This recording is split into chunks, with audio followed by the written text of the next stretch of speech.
เห็นบ่พี่น้องเห็นบ่มันปดแล้วก็ลงสิแหนมทอดแหนมเข่าเด้อมื้อนี้นั่นอืมเห็นบ่เฮ้ยกะสีเห็นบ่ป้าเห็นบ่หนูนาเห็นบ่พี่เอ้ยแม่ลีทอดแหนมเข่าก้อนน้อยก็ลงมีทอดเถื่อตะก้อนนี่เฮ้ยมึงเบิ่งเฮ้ยกะสีเอ้ยทอดแหนมเข่าพี่น้องเอ้ยทุกคนน้ำหมูกูอยู่ YouTube ก็ได้ผู้ใดมาเบิ่งคอยก็ได้ทอดแหนมเข่าพ่อละบาดทอดจักหน่วยหนึ่งสอง3 4 5 6 7 8 9 10 11ตัวนี้ได้1 2 3 4 5 6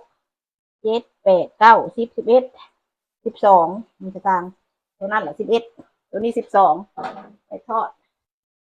อยู่สั้นเทิงผ้าพี่เด้อสักกะสีคอยทอดนะโอ้เห็นบ่เฮ้ยถ้าเบิ่งทอดไปเรื่อยๆสาวทอดแหนมเข่านู้นนะเอ้ยมันตัวเบิ่งนะสาวก็ได้เดี๋ยวทิ้งเลยเอ้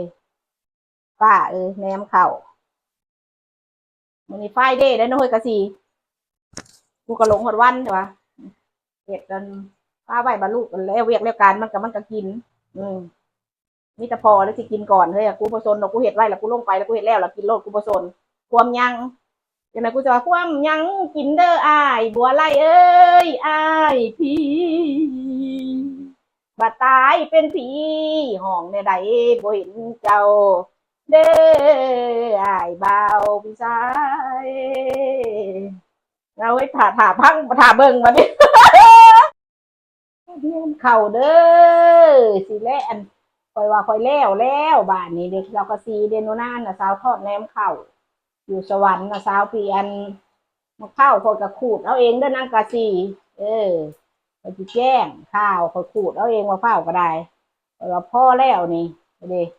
พ่อแล้วเนาะเฮ้ยพ่อแล้วเนาะเออก็ติตักอ๋อก็จะโจมก็ต้องมาบ่ได้พวกคอยนักเออร้านพี่น้องเลยแหนมเข่าเด้อหุงข้าวเจ้าแล้วก็สะเอามะพร้าวใส่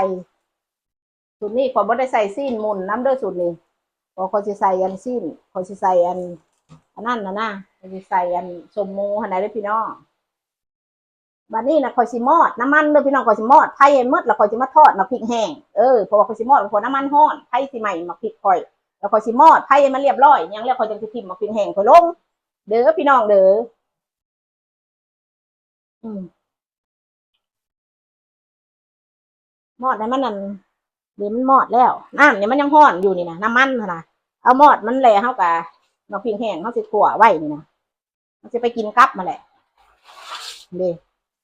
เด้มันจะห้อนอยู่แล้วเพราะมันสิไผ่ใหม่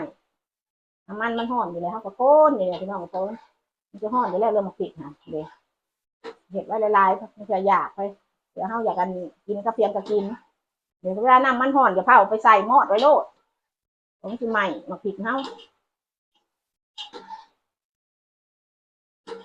กะซีแต่มึงสิจามกะซีเอ้ยตรงในโนนาพริกนะสาวทอด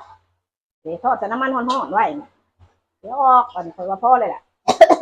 ว่าไว้กะซีสิสมัครเดี๋ยวเราก็สมัครคือกันเดี๋ยวออกทอดอยู่เทิงคือกันอยู่ตารางโอ้ยสมัครแค่ได้สมัครก่อนกันเวลาเขาขัวนะเขาใส่เกลือดินี่เอาไปใส่เกลือนะที่นอนอยู่บ่ได้ได้นี่เดี๋ยวเขาขัวแล้วไปใส่กระป๋องกินกันยังว่าจามที่นอนนะสาลึกคือเพียงเลยเบิ่งไงนี่เบิ่งในป้าเนมเข่าอีเล่านี่มักพริกว่าแต่กะซีไอกูไอเลยกะซีเอ้ยนี่ดิแซ่บเบิ่งกะซีเอ้ยหนูนะของนาซาวเห็ดป้าเอ้ยอืมเอาอยู่ดีแม่กูคนจะสิล่ำไม่พังก่อนจักก่อนหนึ่งล่ำไม่พังก่อนสิล่ำไม่พังก่อนเด้อพังเด้อหนูนะพังมาขู่คนเด้อเสียนนาซาวสิล่ำเดี๋ยวว่าก็มันล่ำเมื่อให้เมื่อหน้าเด้อพังด้วยกะสีพังด้วยป้าลาเปียบดังดินกับพาน้องเพียงสายตาได้มองอายน้ำใสพันเก็บไปนอนพันหวานคมในใจน้องพ่ออยากห้อง ว่าหักหลาย